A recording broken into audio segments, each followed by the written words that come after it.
Bonjour, bonjour et bienvenue dans cette nouvelle vidéo. Aujourd'hui, je vous propose une recette de gâteau roulé, donc salé, courgettes, fromage frais et jambon. Vous pouvez remplacer la courgette par de la pomme de terre ou de la carotte râpée, le fromage par du chèvre ou du boursin et le jambon par du saumon. Je vais commencer par râper finement mes légumes, donc ici les courgettes du jardin de mes parents, et je vais ensuite les essorer. Les courgettes crues, tout comme les légumes crus en général râpés, rendent énormément d'eau. Du coup là je vais les presser.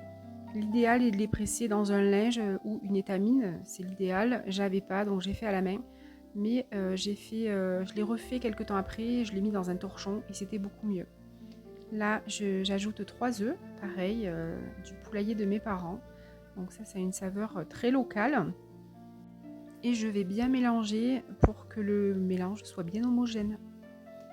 Je vais ensuite y ajouter un petit peu de parmesan et j'aime beaucoup la muscade. Donc quand je fais des recettes comme ça à base de légumes ou de crème ou une quiche par exemple, je mets toujours un petit peu de muscade, je trouve que ça relève et j'aime bien ce goût qui change un petit peu de l'ordinaire.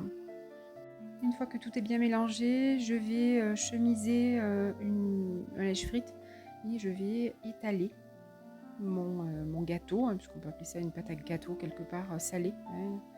Je vais tout simplement bien étaler. Après une cuisson à 180 degrés à peu près 20 minutes, je vais procéder comme pour un gâteau roulé sucré. Donc je vais badigeonner, donc là c'est avec du fromage type Saint-Mauré. On peut y mettre, comme je vous ai dit, divers fromages. Hein. On peut avec du chèvre, de l'ail et fines herbes, toutes sortes de fromages. On peut mettre du saumon aussi, ça change un petit peu à la place du jambon. Alors là, je mets de l'épaule. Alors l'épaule, j'en achète rarement, mais c'est vrai que quand je fais des quiches, je mets toujours ces morceaux-là. Je mets pas du jambon qui est plus cher. Je mets toujours celui-là quand je cuis. Ça sert à, pour moi, ça sert à rien de prendre un jambon de qualité qu'on va cuire. Le jambon de qualité, on le garde pour l'assiette et je trouve que c'est mieux. C'est comme ça que je procède. Donc j'ai roulé mon roulé et je vais le mettre dans du papier cellophane pour qu'il garde bien la forme et que je puisse le couper facilement. Donc là, je vais le réserver au frais, à peu près 1 heure ou 2, donc c'est bien de le faire à l'avance. Si vous pouvez même le faire la veille pour le lendemain, il aura encore plus de goût et ce sera encore mieux. Donc le lendemain, je procède au découpage. Donc il est bien figé, donc c'est l'idéal de le faire bien à l'avance, comme ça, vous voyez, on fait quand même de belles tranches. Et pour servir dans une assiette, ça fait quand même nettement plus joli, ça s'écrase pas.